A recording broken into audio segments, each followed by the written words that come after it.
Next section we're going to talk about today, it's one of probably, in my opinion, one of the most important parts of construction that most people do not discuss until it's too late, is risk analysis in construction.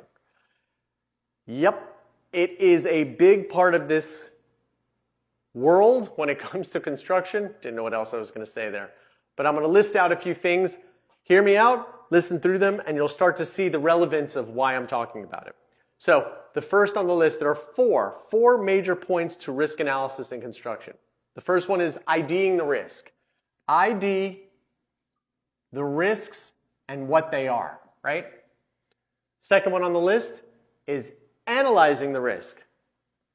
Analysis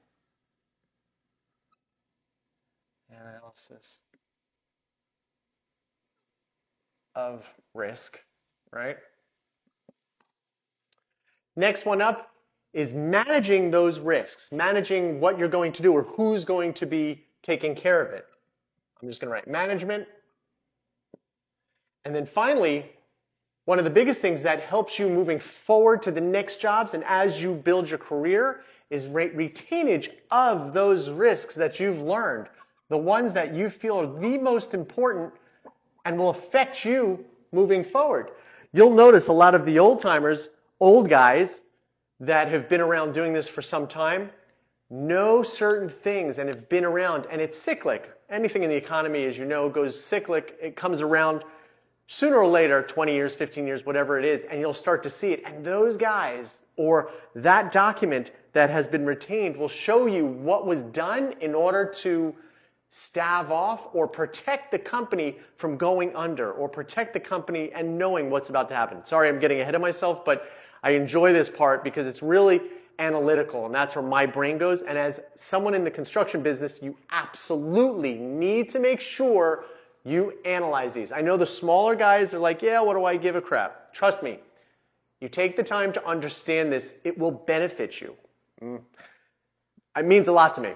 So let's go IDing risk. So there are a few that stand out at the very top, but I'm going to call out maybe 7 or 8 that I think are incredibly important that you should think about. What are some of the risks that can be ID'd? Cost. Cost is one of the biggest ones.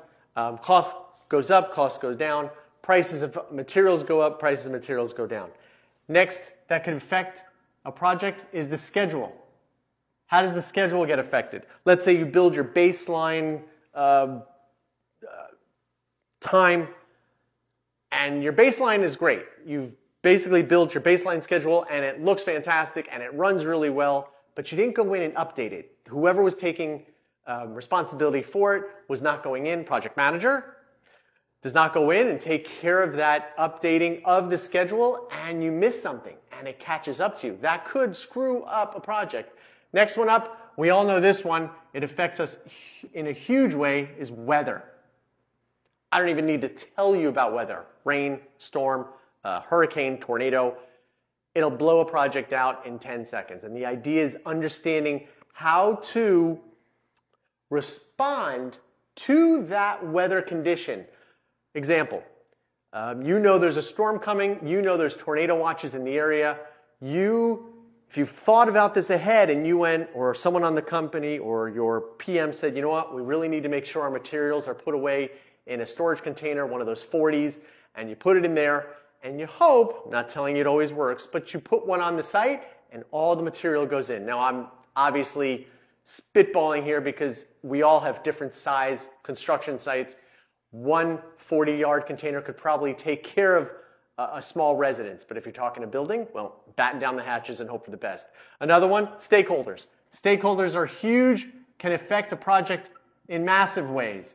They decide to come in, even after the contract. You can see some of the other videos where they start to talk about, I want to change this, I want to change that. That'll blow your schedule out, that'll blow your cost out, that can change everything. So that does play an important part. External, remember, we're still on IDing the risks. External, landlord, lease, things change. They can affect the project. One of the biggest ones that I'm having a problem with right now is technology. Technology is a killer. Due to everything that's occurring overseas, it's hurting us massively across the board. One of my projects is a multi-big, won't go into the numbers, But a big project, it's incredibly important to have all the technology when everyone moves in. I've got a lot of people and a multi-million-dollar amount of people who want to be in this space and earning money immediately when they turn the lights on or when I get this place turned over. Technology is really problematic right now because we can't get all of those computers, WAPs. I could go on and on. I'll leave it at that. And the last one, financial. If you're not watching, I forgot how to spell financial. If you don't know what's going on in the world right now, you better. As someone in the construction industry, understanding what's happening in the world around you plays an important part in what's going on. Now we're going to move into analyzing risk. Analysis of risk or analyzing the risk. That basically is analyzing these and what you're going to do with them if they occur. So first and foremost, evaluating the risk. Evaluating and you're going to give each of those risks a number. And that number is going to tell you where you think the likelihood that that risk will apply to your project. Make sense? Yeah. Next one is no two risks can carry the same amount of weight. Meaning, if we talk about